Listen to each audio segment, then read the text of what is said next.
Hi, and welcome to the next marvelous segment of InfernoCon's Return of the Holiday Special.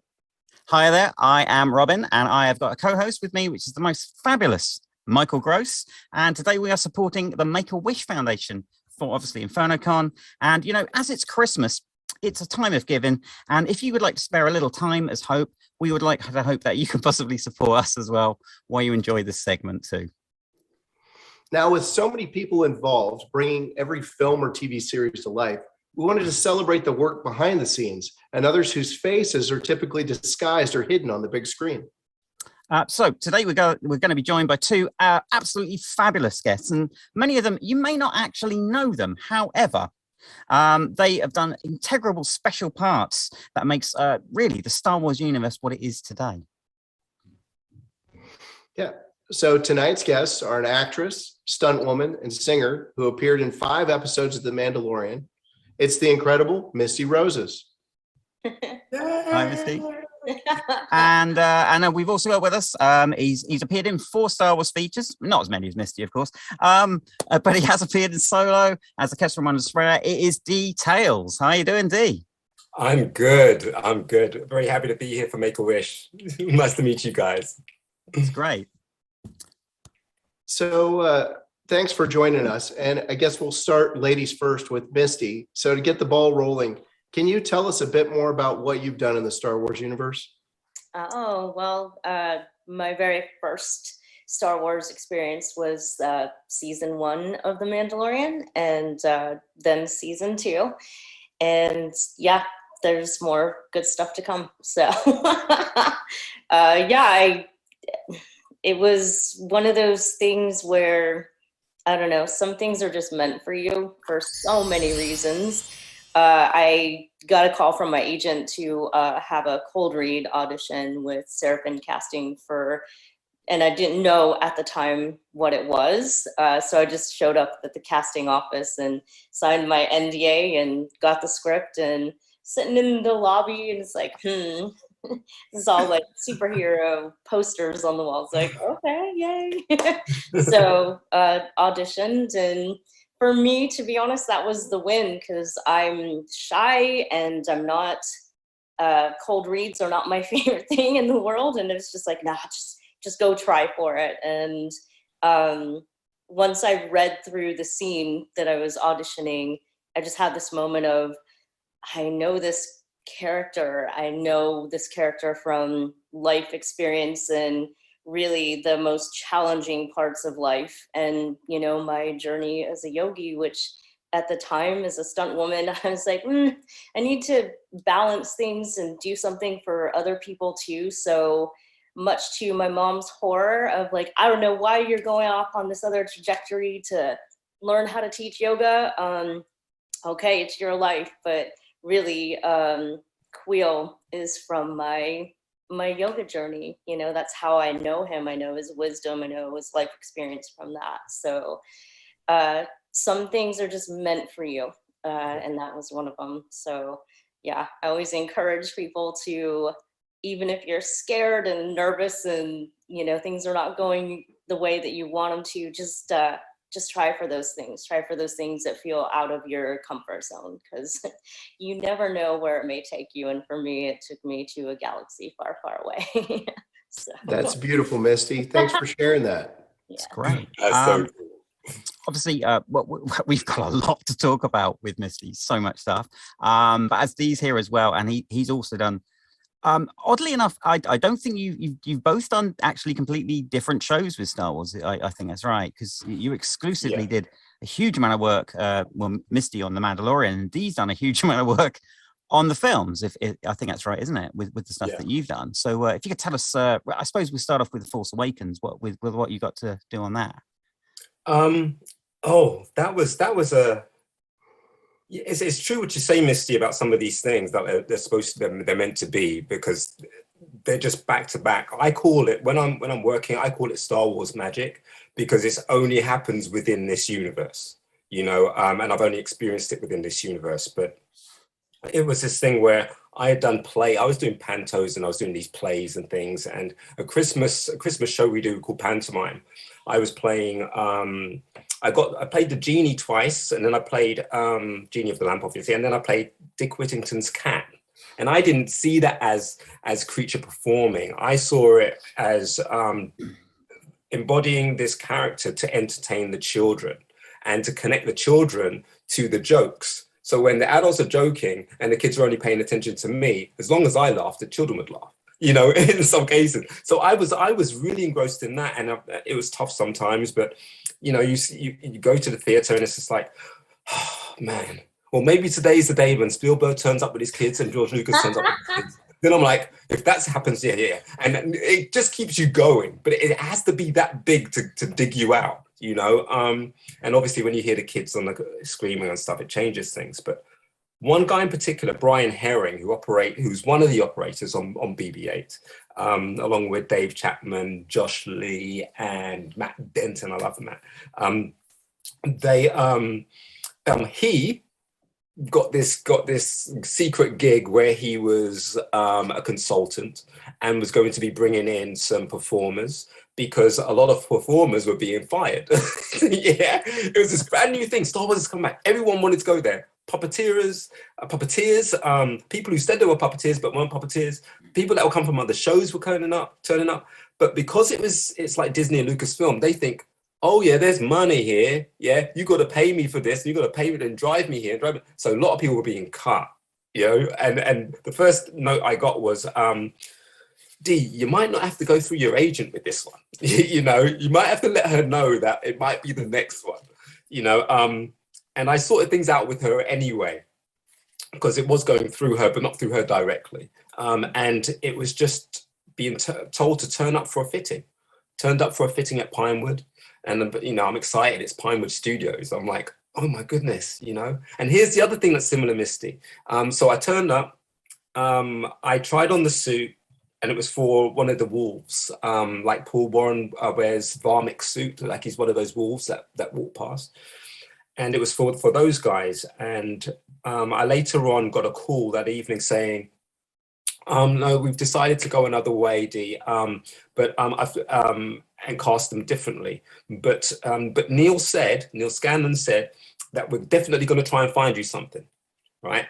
And you know, as an actor, when you hear that, it's just like, oh well. You know? Next.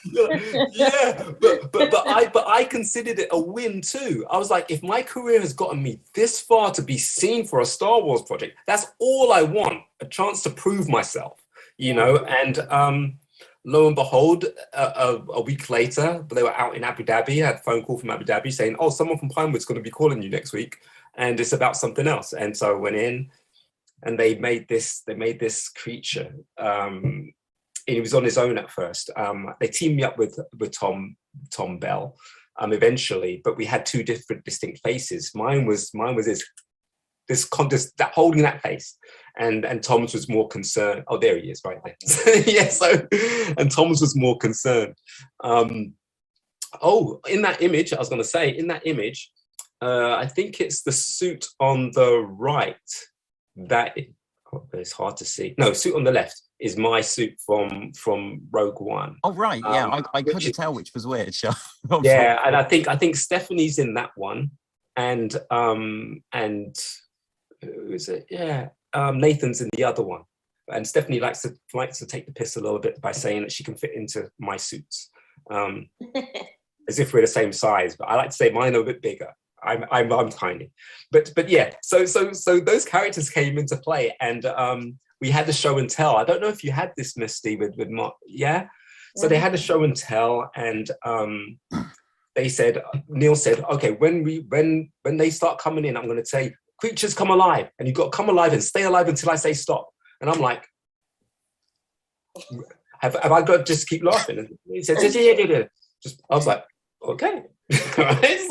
So literally from the moment he said creatures come alive, Tom kept gesturing or doing something, and it kept setting me off, and I was laughing away. And because they can't see your eyes, occasionally you can see what's going on in the room, even when you're performing. So I got to see JJ a couple of times and things like that. And then it wasn't until afterwards, and I think this is what helped change things for me.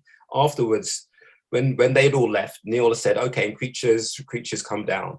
And so we came down and took our stuff off, but everybody was laughing. Everybody in the room was just laughing and smiling because I'd just been laughing all this time, laughing and giggling all this time. And then Neil said in front of all of my peers, people that I worship as puppeteers working for Henson's and things, they said, can we give a big round of applause to Dee? And that put a lump in my throat because these guys, I worship these guys, what they do.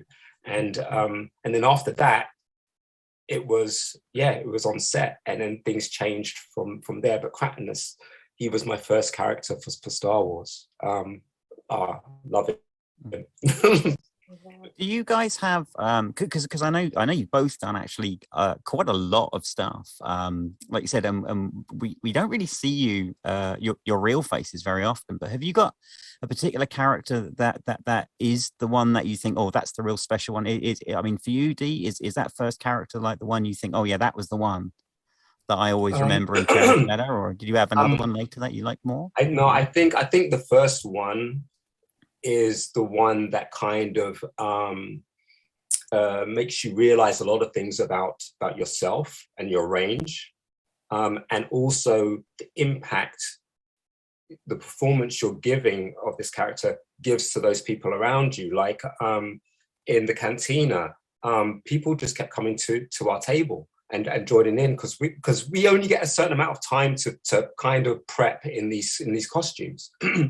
But next to zero. So when you're on set and you've recently just seen yourself in the mirror, Misty, you've just seen yourself in the mirror, so you kind of know what your face is doing. And so you go onto set and then you start to embody and make good use of the set around you. And in our case, we had this game, and I kept winning because I was either cheating for one reason or another. And when people would come to the table, we would turn this into like this kind of like this kind of like performance where if you come to this table, you're joining in. And so we just kept laughing it off and all this type of things. But you could see around, people pointing and people just secretly like, and you're giving people that feeling that this is what to expect from Star Wars. If you're on a Star Wars set, this is what you get. And I think that's why he means so much to me. Misty, is it the same for you? Yeah, because again, when I auditioned, I didn't know what I was auditioning for, but the tone of it and stuff, again, I love all the characters that I've done, like all of them, because they help you build and build and build to get to a certain point. And to be honest, I mean, I've been in practical suits. That's where I started with Stan Winston Studios, which again now is effects. And Kathleen Kennedy, Congo, was my very first job in that type of suit with animatronic head, hot, heavy, and you're blind in the hero heads. Yes. So Amy, right? I was very fortunate. It's, life teaches you all of the time that every single thing that you're doing has so much meaning and it overlaps, and so you just have to have faith and keep plugging away when things just don't feel like they're going so well. Like in 2018, when I was auditioning for Star Wars for The Mandalorian, I was deep into my music and I had invested every penny that I had ever made. And early in the year, I've just had a rough day, and my roommate's like, "Are you okay?" I was like, "No, I'm not. I'm life." But it's just you put all of that into this. And so when I got my deal memo, my agent got it, and she's like, "Hey, where are you?" I was like, "I'm in the car." And she's like, "You need to pull over because I'm sending you something that you need to see." And it was just this moment where it's very private. I'm by myself in my car, and I'm just like, "Oh, I got something, yay!" Because this is, mind you, I auditioned, and then it takes a while sometimes for them to finally decide, who won. And so I read through it, and at the bottom it says Star Wars, and I'm just like, oh my God, and just tears, and I'm like, I called my mom, I was like, "I can't tell you anything, but I can tell you I'm in Star Wars." Oh, I was literally shaking, and Yeah, the first one, I think because it's Star Wars and, you know, I was going through albums. Like, I don't know why I got this job from my mom somebody pulled pictures out, a whole bunch of them out of an album, but it was good because there's a picture of me, I think I'm about 3, and I've got a Star Wars shirt on. So like, nice. I've been a fan since forever.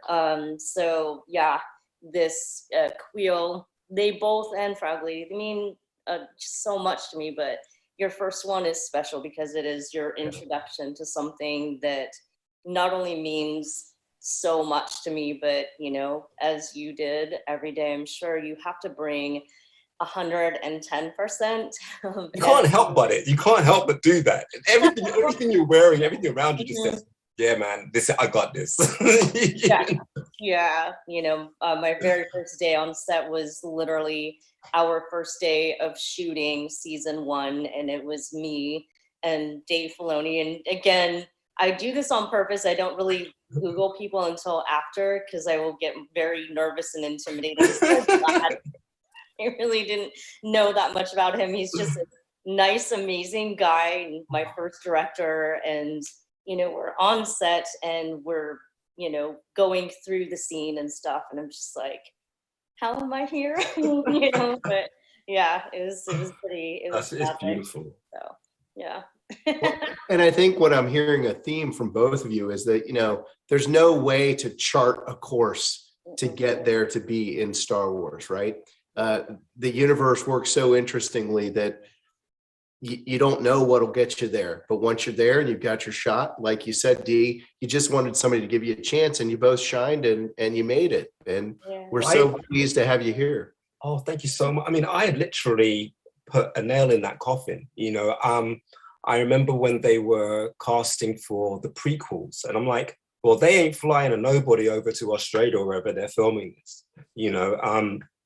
So I kind of saw those and I loved those. And then it was just like, well, unless he really does do the next 3 and a 9, well, I don't really see it. I don't really see it happening. But other than that, no. And then when Force Awakens came along, I didn't even bother attempt to audition. You know, they had their open calls because, you know, they're looking for the brand new faces and things like that. And I'm like, no, I can't do that. I can't. There was this thing, and I tried to speak about it before, but it's kind of like you've had all of this training, all of these years of training and striving for this career, and you could be picked at the post because someone looks better than you, but doesn't have the education. I'm like, I don't know if I could take that. I don't know if I could take that kind of heat, you know. And then I was like, but they won't see me anyway, you know, because normally when they're filming and stuff over here, I get seen by a certain type of production. So they were filming 24 over here and I wasn't seen for it, you know. And I was like, okay, so yeah, something's going on. You know, it's got to be really, really busy. Everybody's got to be trying to buy for something in this thing. And then they were filming Avengers Age of Ultron in Europe. And I'm like, they ain't got no roles for me in that. Right? So the next thing you know, I'm hearing Star Wars. I'm like, I'll see how that goes in the cinema. I'll just have to see, you know. And my whole thing growing up was I was brought up watching blockbusters in summer holidays, you know, and they weren't always at the cinema. It was mainly on TV. So I would see E.T. on TV. Well, I saw that in the summer, but I'd see all these other things on TV. And I've only ever wanted to gravitate to things of that magnitude that will give people goosebumps when they watch it and think, wow, when they watch it. And there may be a sci-fi or a fairy tale theme, but there is a moral theme. Mm-hmm. You know, I mean, I was raised by having fairy tales told me before I go to bed.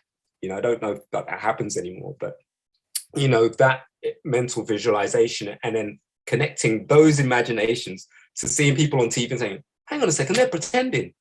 You know, it was that. And I guess some way, somehow, it kind of just Star Wars magic, Misty. Star Wars magic. That's what I call it. These things. Right. But you still got to see. It's just I found that you've just got to keep wanting it, no matter how dark or no matter how bleak, no matter how unrealistic. You just stick with it. Yeah, there are people that I went to school with that used to laugh. It was a teacher that laughed in my face when I said I wanted to be an actor. You know, so things like that. You can only be true to yourself if you're true to those things that you're passionate about.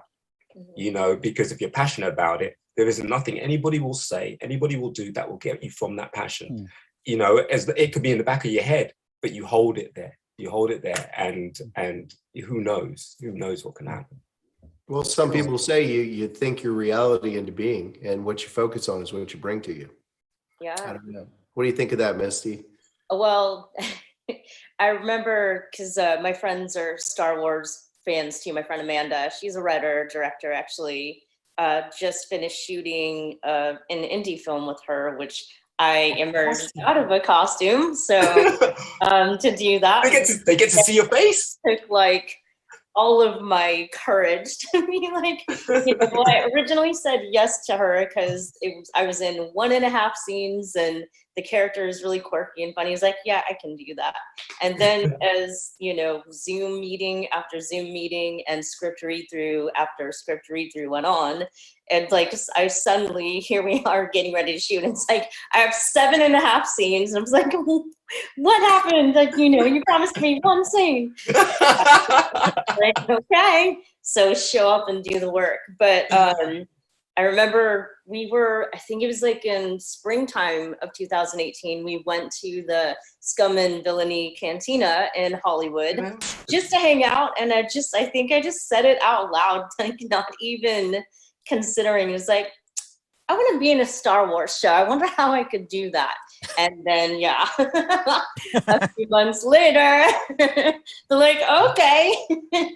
So. Well, I'll give you another little story. I don't know if Chris has told you this, but Chris Bartlett, Chris and I were talking about building droid suits and things like that, and he wanted to know about the droid suits that I'd been in. And I did a podcast, an interview, and Chris got to know more about me that way. And then I heard one about him, and I'm just like, oh my goodness, the guy's got the most purest of hearts, because he built the suit just to entertain children, you know, and built it to the point where it was so anatomically correct. He had the voice, he had everything, you know, that Lucasfilm called him up and said, oh, would you do a few things for us? And it kind of escalated from there. But I wasn't actually on the Rise of Skywalker, but I was speaking to Chris about contacting Pinewood, you know, because they would love to have it, you know. So I was trying to negotiate that. And then I had this, you know, we were talking and he said, Dee, you need to come out here. So I was like, what? He says, no, you need to come out here. We've got a spare room, just come and hang. And then I, you know, and then he explained when I got there as to why he couldn't follow up on that Pinewood thing is because he'd already been snapped up by the Mandalorian. Yeah. And look, I've got goosebumps. I've got goosebumps for Chris. you know, and you know when something beautiful happens to someone beautiful, you know, and it's just fills you with this sense of, yeah, that's right.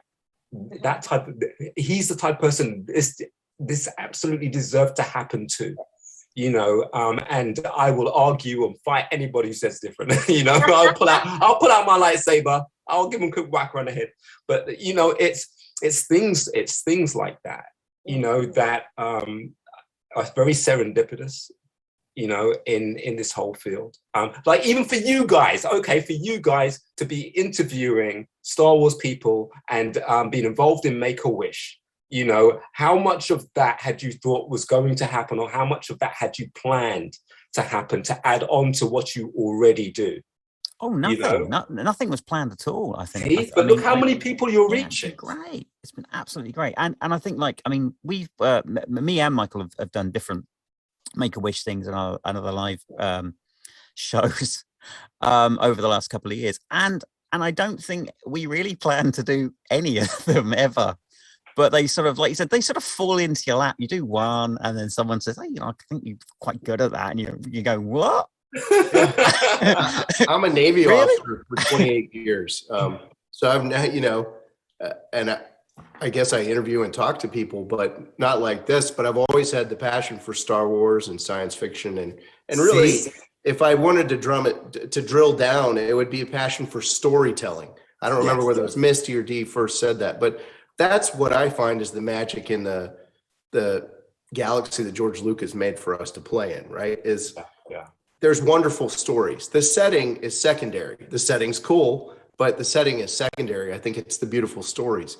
And Misty, one of the things, it's interesting that you mentioned that you're a yogi, because I always saw your character on The Mandalorian as almost this spirit guide for this angry young Mandalorian, Din Djarin, right? He's always trying to want to go in there and punch his way out or shoot things up. And you're kind of like, hey, dude, chill out. We're just going to go do this. It makes me super emotional because when I found yoga, like it was basically, which Dee would know too, with our work, it's very, very physical. And so my body was just like, my whole childhood was gymnastics and dancing. And then I went right into suit performance and stunt work.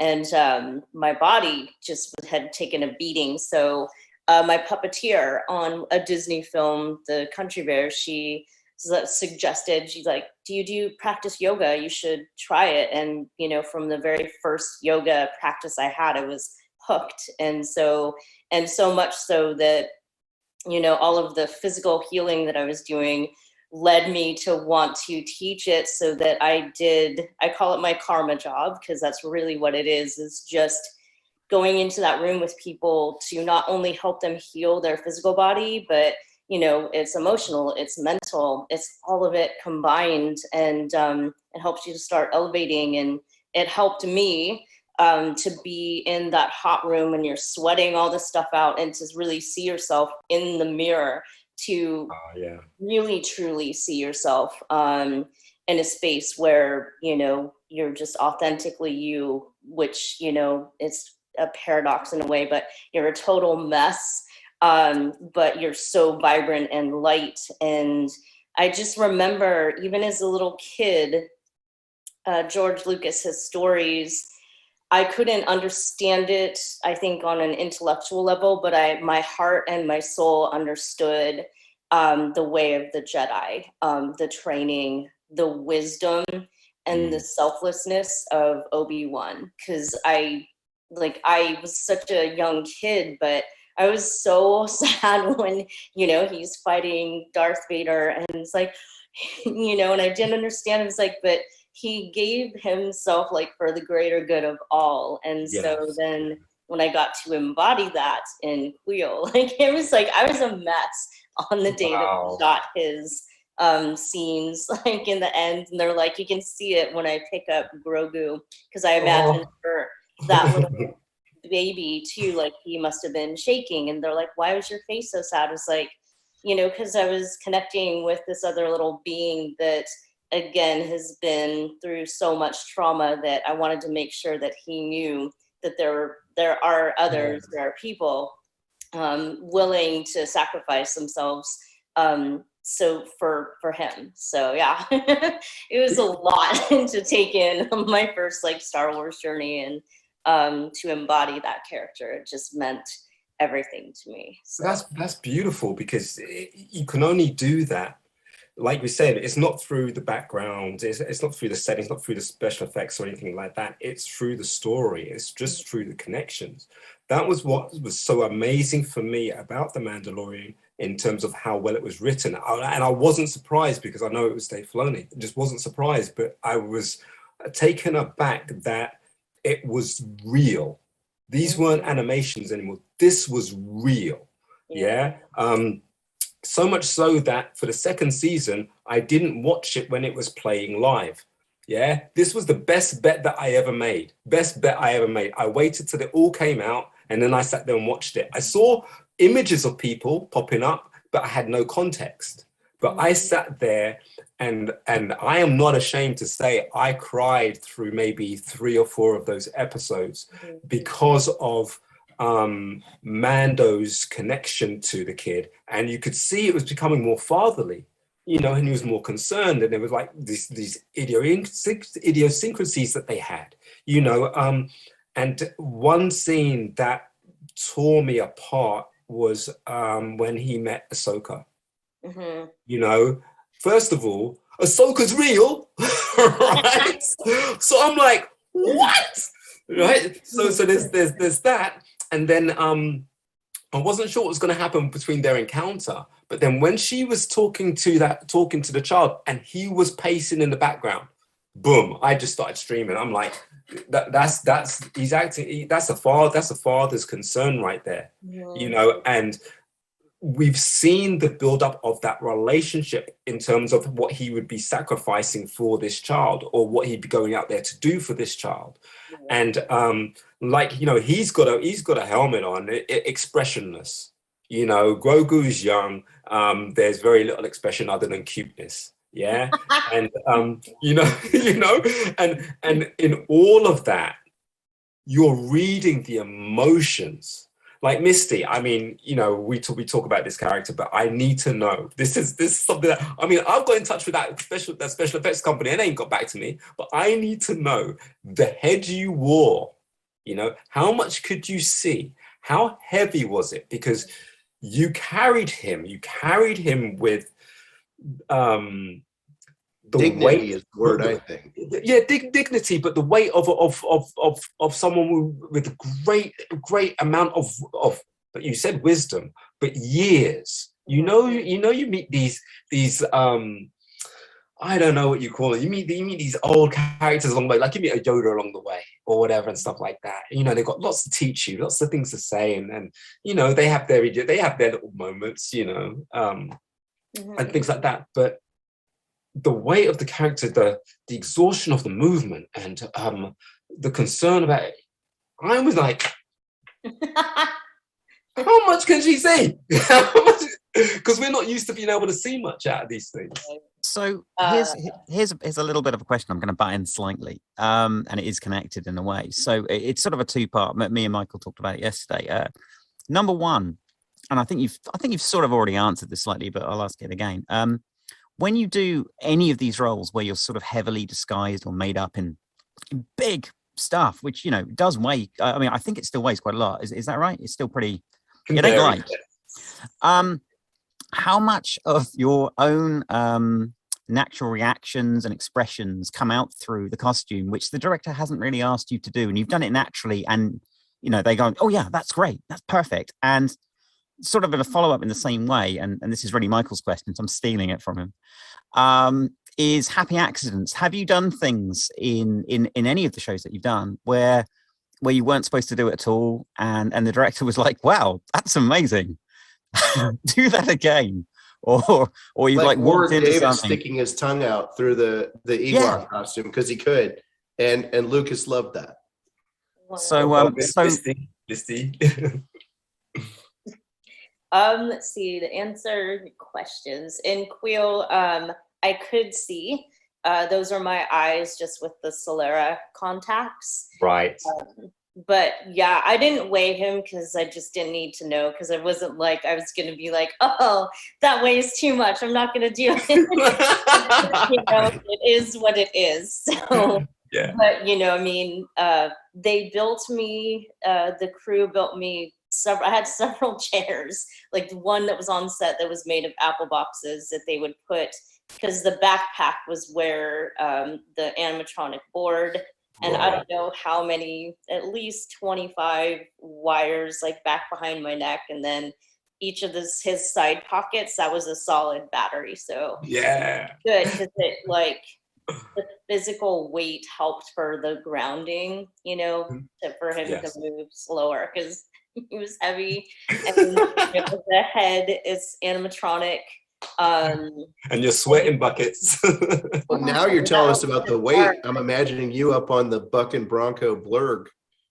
Man, I was fortunate because I think again it was a fortunate accident. Like the saddle that they made for my height, it was just high enough so that I literally plopped the backpack as you know, some of the weight onto that, because oh man, that was an intense day on the blurg. Like, it was 7.5 hours, just me and the crew and Dub Chow, and we just plowed through. And, that is awesome. That is awesome. I'm not in horseback riding shape, and that's what that was for an entire day. I was sore for like a week and a half, and John Favreau and Dave, they felt bad, so they bought me a Burke Williams massage. It's like, thank you, because Yes. So, but yeah, you know, I mean, again, doesn't matter. I mean, the love for what we do, you just, yeah, you go there and you handle it and you do your work because you love it so much that none of it matters. The, you know, exhaustion, the weight, all of it is just like, it's just what is what it is. But I'm so grateful to be a part of it that, yeah, it's just doesn't, nothing. Were there any happy accidents though throughout filming of season 1 or 2? It's more of knowing my characters, because the scene for season 2 between Frog Lady and Mando, when she is basically pleading for her life and her family and for him to help now, you know, we always rehearse without costumes. So again, it's just helpful for me because John gives me such, you know, passionate, heartfelt dialogue to read. It didn't help that I'm looking at Pedro and John's like right. It's like, can you not be like, it's such an emotional scene and moment. Yeah. Why are you like so close in my eye line? You know, I brought in for that rehearsal what I prepared, and I know too that underneath my costumes and the head and everything, in order for that to come through, I have to emote much, much more. You know, and Peyton Reed was our director, and he's like, okay, you know, that was like, you don't need to give that much emotion. But my team from Legacy behind was like, I like that. And they're like, you know, like, and I was like, okay, you know, so I didn't necessarily dial it down, but, you know, because underneath it's just like, I know that has to come through. So, you know, I just, you know, went for it. And then of course, you know, people obviously connected, and they're just like, oh my God, I didn't think I could feel so much for a frog.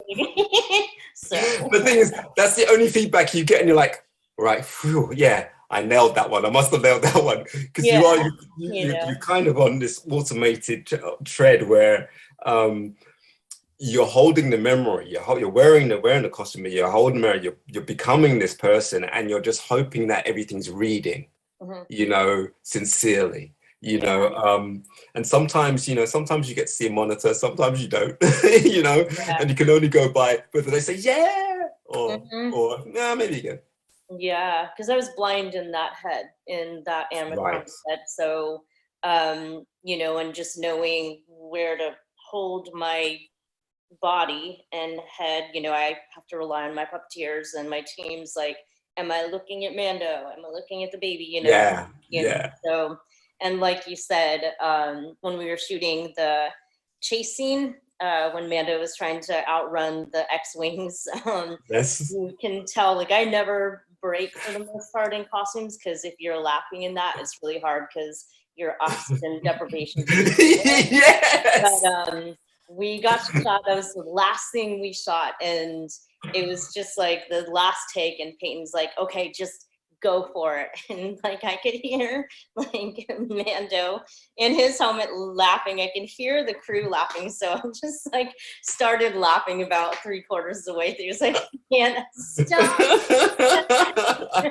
So that's how I know, you know, like you said, that you made good choices, and just having fun, because I mean, Star Wars is always it's such a dramatic, heartfelt, you know, work that you don't get these crazy fun moments too often, and it was really fun to have that comedy and to make the crew laugh. That's like the best feeling.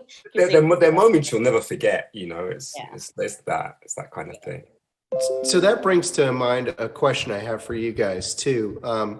I got to interview in June Brendan Wayne, Leilani Shu, and Derek Arnold. And Derek was Pow in Rogue One. and talking about, with all the costumes and stuff, the challenges of not being able to see. And Robin and I were talking about this the other day. When we're trooping, now I troop as Empire Strikes Back Boba Fett. Robin has a ton of different costumes. You can't see the kids around you that want to see you, right? And we don't have a director in our ear. At best, we have a handler that kind of helps us. But what is the biggest challenge you guys have once you're fully kitted up and fully in the suit? And is there something you wish the directors could do to help with that, or that people don't appreciate?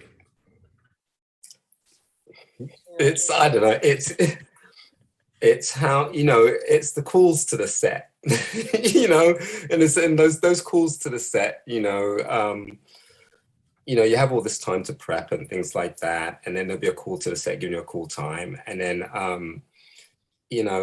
it's things like even with was it Nick Kellington, who was in Rogue One and played Space Monkey, what's his name, Botan or something? I can't remember what his name was, but he had to adjust because the contact lenses he was wearing, they were colorful, but they were very blurry, which means he couldn't see very much. Now, if there's light around, you can see because of the shadows that are cast or the shadows that are in front of you. You turn those lights down because you want atmosphere. You've literally got a guy running around who's completely blind, right?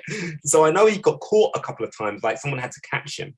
But by the time we got to The Last Jedi, there was one of the characters played by Kevin Cornwall, who played this big bouncer dude, and he had this really old, humanish, monkeyish type face. And he couldn't see out of that at all. But we had these rehearsals with Paul Casey coaching us, saying, well, if you can't see, find out from your puppeteer in your ear, 12 o'clock, 3, 6, 9, where that is in the room.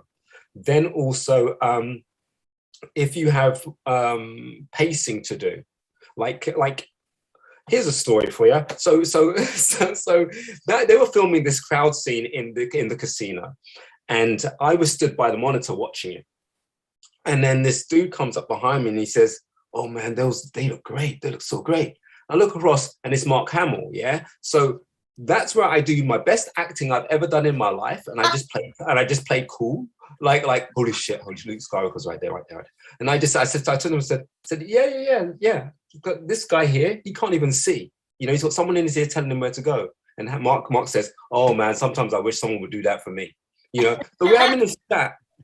But then I described to him, I'm saying what's going on. So Kevin, who can't see, is walking at pace, and he's getting closer and closer to the steps. Yeah. Gets this close to the steps, stops, looks around, he's performing, looks around, turns around, and then marches off in the other direction. Now on set, the extras have been told, you see any guy in a costume, you get out of their way. Yeah, because half of them can't see you. So they have to gracefully get out of the way, rather than just dive out of the way. And also in the boot camp, in the training that we had, Paul was training us to trust that person in your ear with your life. We then go back to the original trust games you have as a performer in acting school. Yeah, you trust everybody on set, everybody in that theater, because you're all working together to put on the same show. Yeah, so you can't afford to be doubtful or shy or anything like that. You're in a family environment. And that's literally what you saw.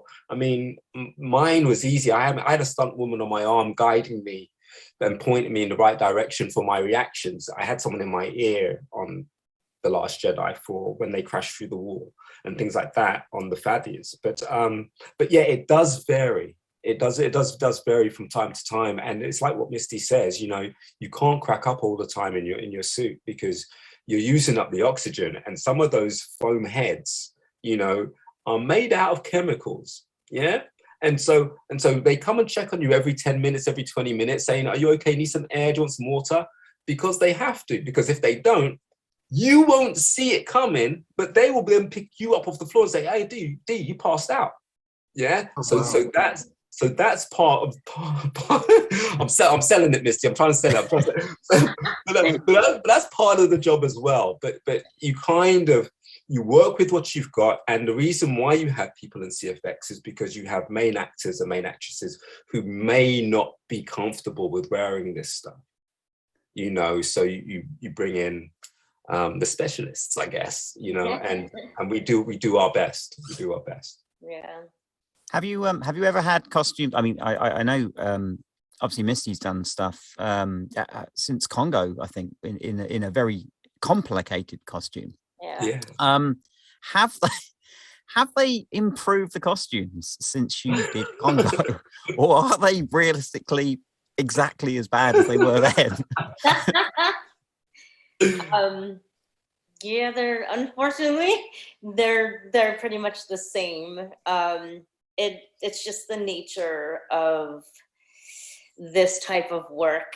I know that they are mindful of, you know, there's a person in there, but I think that's too part of our job for DNI and all of the performers. Like, you know what you're, you know, showing up for. So I train all of the time, and it's not just, and they're like, well, how do you train? What do you train? It's like, you need both. You need to be super cardiovascularly strong, but you also need to be physically strong, like really strong, in order to handle the weight and the oxygen deprivation. And it's very mental, especially when you're in a blind head, because you know, you're there, you're a surrounding, you can hear everybody, but you can't see them. And so for me, when I know I'm in a blind head situation, I always arrive to set early as I can, to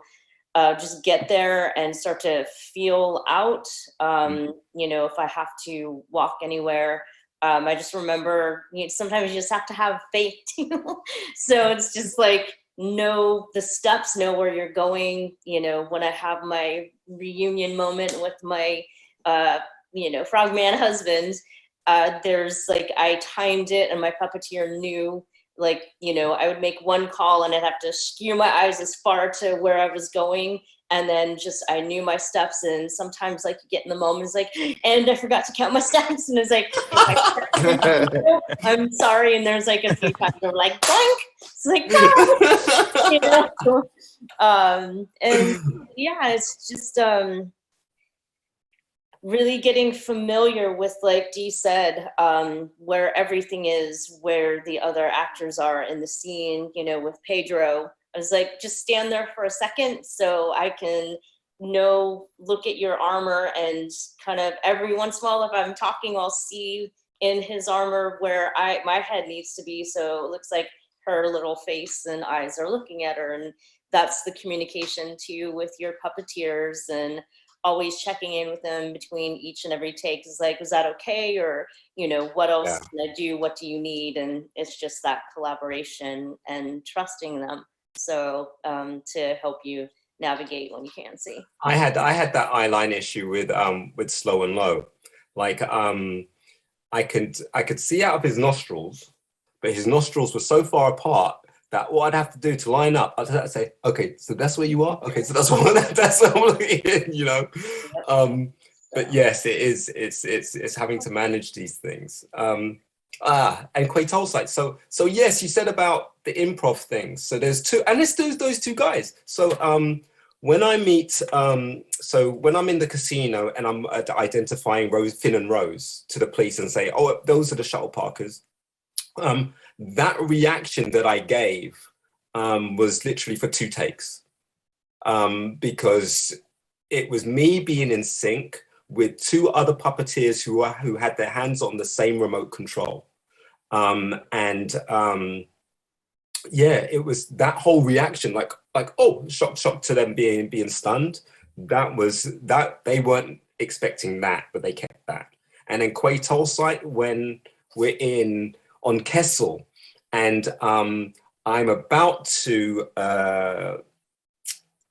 what's the word? I'm about to induct Kira and her team into my organization as slave helpers, right? So I put the key in the door, and I knew exactly what they were after. You know when you just know what that scene is. And they said, you're going to put the key in and the door's going to close, but we just want to see you put the key in, and it's going to close on Woody Harrelson. So I was like, okay, I know, I got this, I know what. So I put the key in, and I know they speed up the door and all that type of stuff. So I put the key in, and just as the door was closing, I did that look. And the fact that they didn't say anything, I was like, yeah, I know, I killed that. You got that one.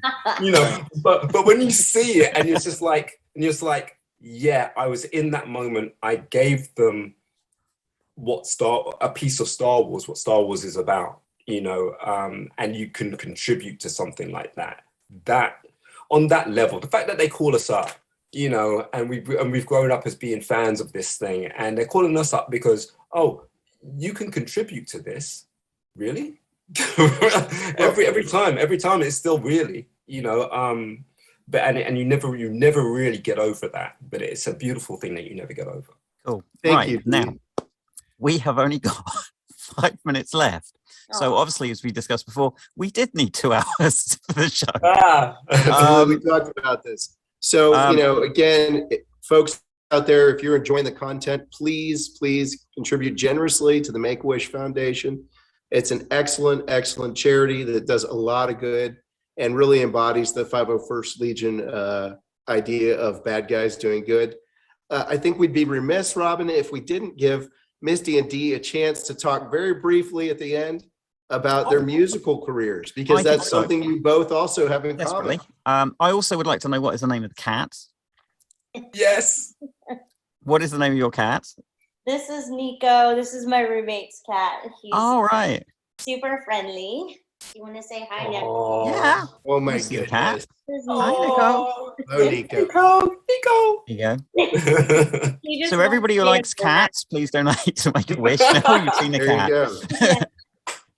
So yeah, you would never see my cat. You see her on Instagram. She's super shy, but people never see her. Charlotte. Cool. But Okay, we right. close, So, Misty, you've got an album about to drop, don't you? Yes, yeah, I do. It drops next Tuesday, December 21st, and it's called Work in Progress. Because, you know, for me, I just want to promote that for every single one of us here. There's no time limit. There's no time frame.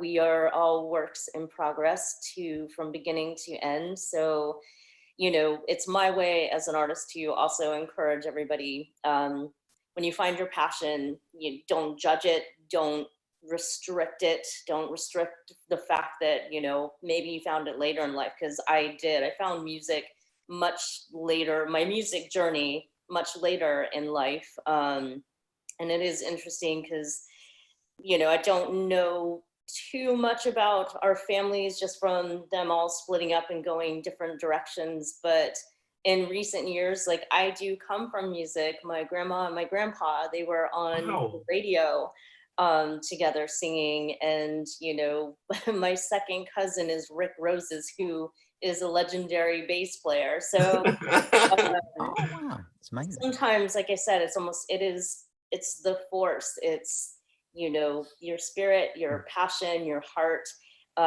It'll always circle back around for you. And, you know, I encourage everybody to take that journey because, you know, just be a work in progress and love what you do. So the album it's 3 of my original songs, but done in a very live sessions way. And then one song, it began as my vocal coach calls them training songs to help me expand my range. And it's by the lovely Brandy Carlisle. It's called The Joke. And I saw her perform that at the Grammys. And she's also just an artist, like true to her art. And she even volunteers time at the jails to go and sing and talk with people on a human level, and to bring music. So I wanted to, record her song. And the other one is just a little, a thank you note to the fans. I chose to record Make You Feel My Love. Yeah, just to say, to extend to the fans and everybody that we're all in this together. It's connection, it's about love, and, may the force be with you. So. That is awesome. That's Misty, awesome. So we have a lot. That's awesome. Thank you so much. That's a good place to end. That was awesome. Beautiful. So what we want to know now is, have you told Dave and Jon Favreau that you can sing amazingly, and you are also available for any next Star Wars series as a singer? Maybe we could squeeze you into like the Cantina, or maybe Jabba the Hutt's old place with Boba Fett. I think it'd be the perfect way to squeeze into a new role. Well, like a lot of the crew, especially the hair and makeup, people are like, we think you should be the bounty hunter. Like, okay. Hey, but wouldn't that be cool if you're playing a creature and a bounty hunter in the same scene? Yeah, that would be awesome. That would be awesome. Right, so we've got literally no time left, I don't think. Dee, we were going to talk more about what you're up to. But if you could pick your favorite project you're currently doing, we'll just have to pick one of them if you want to. You're doing R and Stargazer and. You have to be fast, I think. If you're into Dungeons and Dragons and things like that, this guy, he's created this fantasy story and this quest with these little figures with our faces on them talking live. It's ridiculous. It's hilarious. Kevin McNally from Pirates of the Caribbean's in it. Written by Martin Gooch and Brad Moore. These guys are just hilarious. And that's the only reason why I took it, because it was silly. And I love Carry On. And it was just nuts like that. It's great. It reminds me a lot of Terry Gilliam's work. He did Monty Python, but with figures, and it's sort of nuts. So I think they're trying to push it out as some sort of TV movie, and hopefully when it's they're working on that. And then Stargazer, that's gone to film festivals. Some students, a producer that I worked with on the feature called Artake, got in touch with me and said, these film students that I'm teaching are doing a project, would like to be involved. I said, well, what's it about? She sent me the script. I'm like, oh, wow. It's just a real emotional story, just happens to be set in space on a spaceship. That's it. But it's just a real story. But I gravitated to that, and the festivals have been loving them. So I'm happy for the director and writer, Arvin J, on that as well.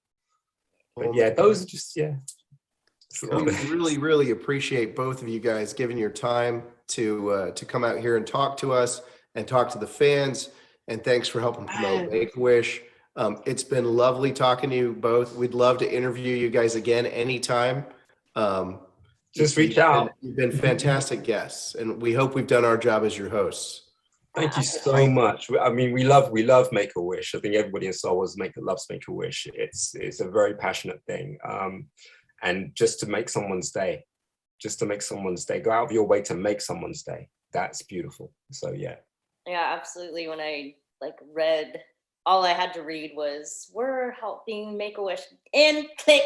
There you go. And I love the 501st. Everybody is so nice. I always get, because we've seen, I visited with just everyone from all across America now.